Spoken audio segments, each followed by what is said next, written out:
कमाए तू विदेशवा हो, हमारा पढ़ाई के कलेसवा हो। हे राजा गइल कमाए तू विदेशवा हो, हमारा पढ़ाई के कलेसवा हो।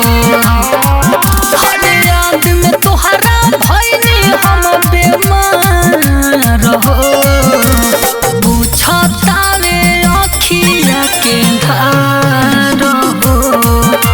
घरे कहिया आइबो भातार हो, पूछतावे अखिया के धार हो।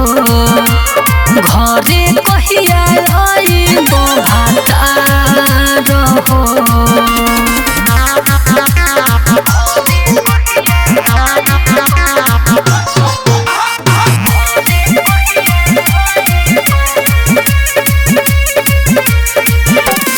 डोल के उतरल कनिया रहनी मेहंदी न रहे छूटल।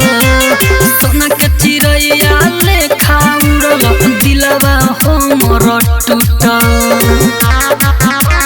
हे राजा डोल के उतरल कनिया रहनी मेहंदी न रहे छूटल।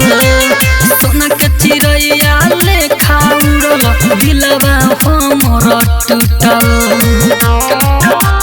दिल में नइखे पिया तोहरा प्यार हो, पूछतावे अखिया के धार हो।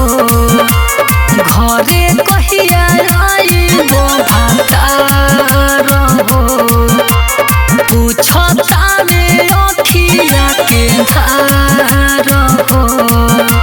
घरे कहिया आइबो भातार हो।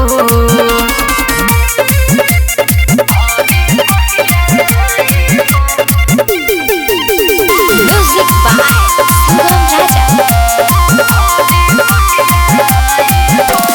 आँख से निंदिया बुड़ल नाही, खाना पीना भावे।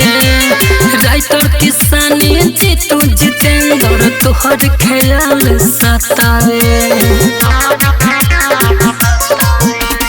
आँख से निंदिया बुड़ल नाही, खाना पीना भावे।